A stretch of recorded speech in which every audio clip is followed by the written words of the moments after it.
don't worry, this is not going to be a video just about lawn mowing. It's going to be a giveaway. So as you saw, we finally reached our 10,000 subscriber mark last week, so thank you to everyone who's subscribed and followed us, whether you joined us recently or right from the beginning. It's taken us a while to get there, but we're finally there, and things can only go up from here.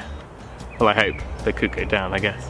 So the giveaway is a choice of 2 of our favourite tools that we've come across over the renovation. Now that is a video I hope to put out in the future, kind of our top 10 tools, but for now I will introduce the tools that we are going to include. So the first of the choices for the giveaway is the fence post auger.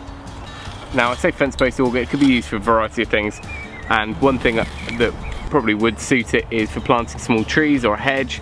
If you're planting small saplings, quite a good route to go. But either way, for drilling holes down into soil to put in fence posts or whatever you need to, that is one of the tools that we love and we're gonna offer in this video.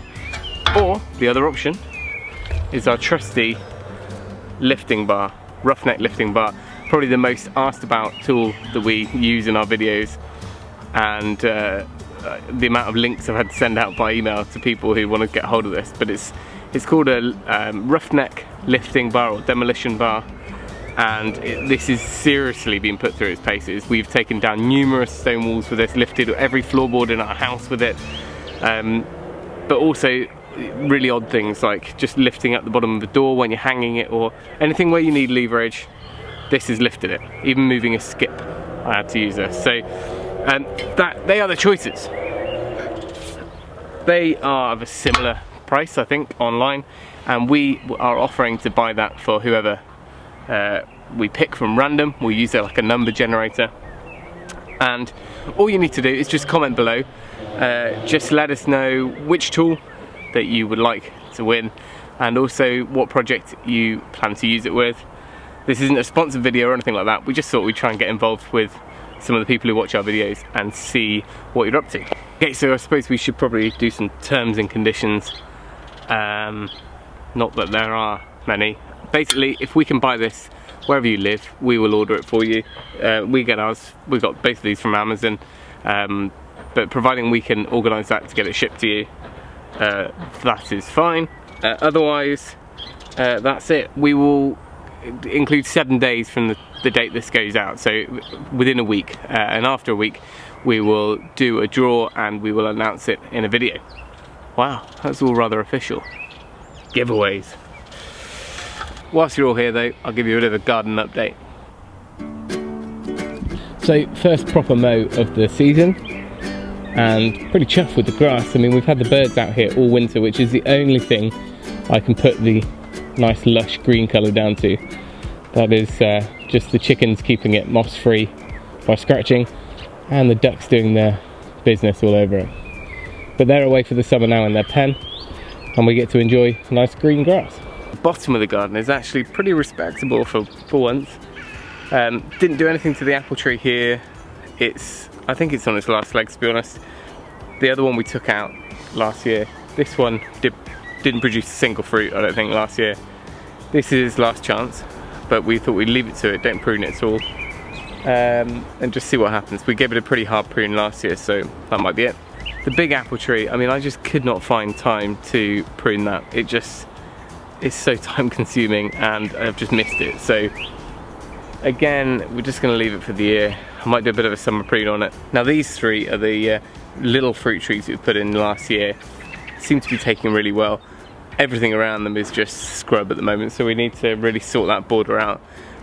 Just kind of weed through it and just mulch the lot, and leave it to it. I think Jay's going to do some wildflower or something there maybe. And then down here in this corner is where obviously the chickens were. Now the plan is to build a playground there, and again it's just one of those things that I want to get right because I want it to last and I want it to be safe. For the time being, I think we're just going to clear down, dig out all that soil. That's some really fertile soil there because it's had the birds on it for 2 years, and just clean out the whole of that corner because it's just got loads of junk that was here when we moved in. And then we'll look at, just for now, putting a gravel board all the way around and a load of bark. So this is where it's all happening at the moment. We've obviously got the veg garden on this side, which is still littered with bindweed that's coming up, so any spare minute I'm just going through trying to get all the roots out and finish prepping that ready for all the seedlings and plants to go out. So the birds are enjoying their pen. We'll be doing some updates and bits and bobs on this still, so I'll revisit that. So all the grass cuttings are going in here, kitchen waste, everything. The plan being that they're just going to be generating compost. We have been kind of giving them the odd day out on the lawn as a little treat, but their main focus, I guess, over the summer is to produce compost for us. Loads of stuff in here that really needs to be in the ground now. Chard, beetroot, basil, a load more beetroot, sweet corn, and some lettuce plugs there. Then this one raised bed that we've left, when the cold frame's moved, we can plant that up as well. So that's one of the next jobs to do out here.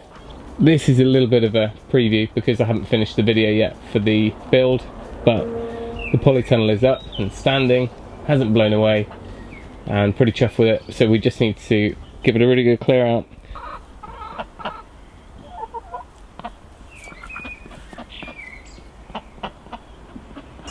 The patios have plenty of use. Everything's held up really well over the winter. The oak went down really well, the videos went down well last year, and fortunately everything has stayed put, and the finish has come out really well as well. The only place that it needs probably a little touch up is on the top surface. We'll give that a light sand and another finish in the summer. Obviously one of the big things for the patio is we still haven't built the gazebo. We put the staddle stones in ready for the posts last year. I think due to budget and having lived with it for a few months, we probably won't do a fully roofed gazebo anymore, and possibly not even do it in oak. We will probably end up doing a kind of using treated softwood and doing more of a pergola, but then we're hoping to kind of do a covering, a rollover covering for that, so it can still be used for shade or just to kind of keep the rain off. But that is hopefully going to be something we do this year. But the more and more things that come up, the lower down the list this gets. And this, well, there's just no excuse for this. This is our builder's yard where all the materials we didn't use last year are sat still.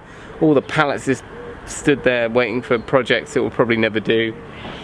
And it's just one of those jobs I'm really not looking forward to doing, but that needs to be cleared off completely, really. The spare stone and things like that we'll put into storage, stack out the way, and then it is pretty much ready to pour a concrete slab there for the workshop build. The workshop build is not going to happen for a little while, but we did think that if we can stretch to it, we might get the concrete poured.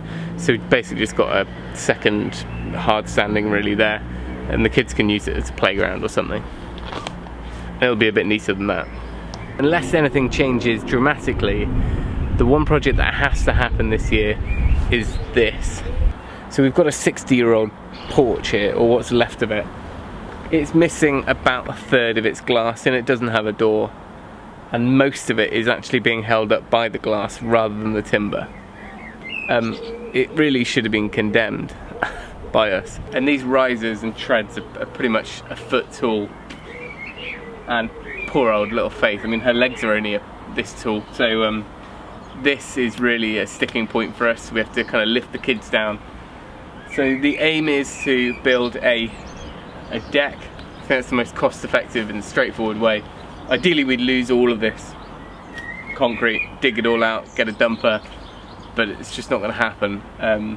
So I think we will end up putting a decking over here with some nice rails along the front and some sensible steps going down, possibly both sides, but at least one.